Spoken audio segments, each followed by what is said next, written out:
से टकराने की वजह से रूस का ये मिशन फेल हो गया है। और ये भी कहा जा रहा था कि पहले से दरअसल कोई टेक्निकल दिक्कत आ रही थी। हालांकि रूस के साइंटिस्ट लगातार इस बात का दावा कर रहे थे कि देखिए जितनी टेक्निकलिटीज है उन सबको सॉल्व कर लिया जाएगा और हमारा ये मिशन सक्सेसफुल होगा। लेकिन रूस को ये बहुत बड़ा झटका लगा है।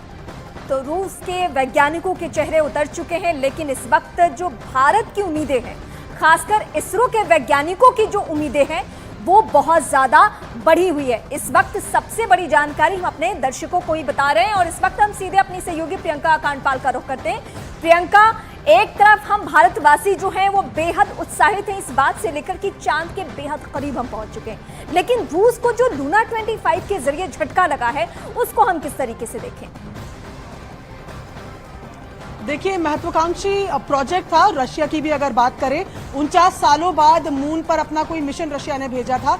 10 अगस्त को लूना 25 को लॉन्च किया गया था और महज 11 दिन में ये लैंड भी करने वाला था, यानी कि 21 अगस्त को लैंड करने वाला था बनिस्बत हमारे, क्योंकि हमारे पूरे मिशन की अगर बात की जाए तो 40 दिन का टाइम था और ये केवल 11 दिन में लैंड करने वाला था। इसके कई कारक हैं, लेकिन जिस तरीके से एक दिन से लगातार टेक्निकल ग्लिच की बात आ रही थी, बताया जा रहा था कि संपर्क लूना 25 का अपने अर्थ स्टेशन से टूट गया है।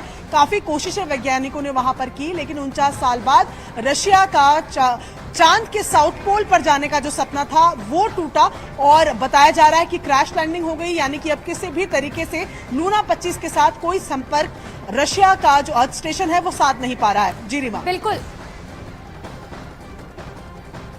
और ज्यादा बातचीत के लिए हमारे साथ के सिद्धार्थ साइंटिस्ट जो हैं वो जुड़ चुके हैं। सर, आपका बहुत बहुत स्वागत है। लेकिन सबसे पहले आपसे टेक्निकलिटी समझना चाहेंगे।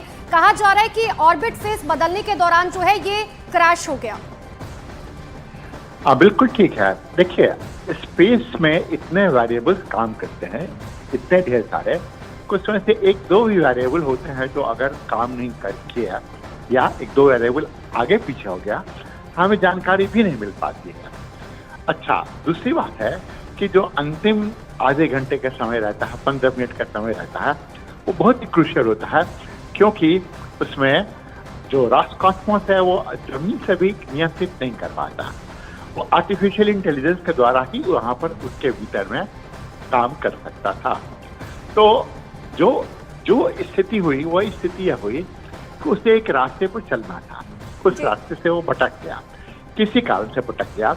इन लोगों ने उसको वापस लाने की कोशिश की, वापस लाने की लाख कोशिशों के बावजूद वह वापस नहीं ला पाए उस रास्ते पर, और वह अंततः क्या हुआ कि अंततः जिस दिशा में जाना था, जैसे जाना था वैसे चला गया और क्रैश कर गया। तो वो इस कारण से हुआ होगा कि ग्रेविटी मून के ऊपर में जो होती है, चंद्रमा के ऊपर में होती है, वो इतनी डिफरेंट होती है कि वो पता नहीं चल पाता है। दूसरा, उस स्थान पर प्लाज्मा कैसे काम कर रहा है, क्या नहीं कर रहा है, जो बहुत हॉट चीजें हैं, गर्म चीजें हैं, वो भी पता नहीं चल पाता है।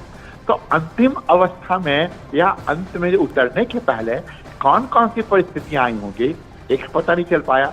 दूसरा कि जब उसे मैनूवर करने की कोशिश कर रहे थे तो मैनूवरिंग करने में कोई इमरजेंसी सिचुएशन आई, ठीक है, और वो मैनूवर नहीं कर पाया, तो सॉफ्टवेयर में भी हो सकता है कहीं कुछ गड़बड़ी हो गई हो। तो ये किसी को भी पता नहीं है, अब तो रिपोर्ट आने पर ही मालूम चल पाएगा। लेकिन कुल मिलाकर यह है कि चंद्रमा पर लैंड करना इतना आसान नहीं है।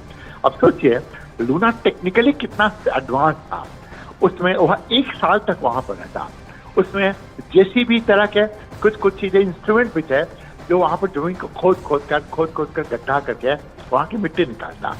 और तो और वहां पर गर्म में भी, मतलब कि 100-150 डिग्री सेंटीग्रेड में भी सर्वाइव करता और -200 डिग्री सेंटीग्रेड में भी सर्वाइव करता है। रशिया का एक्सपीरियंस देखिए, और रशिया का यह देखिए कि रूस ने इतने दिनों तक अपने स्पेस प्रोग्राम को रखा, स्पेस स्टेशन चला रहा था, तब भी नहीं हो पाया।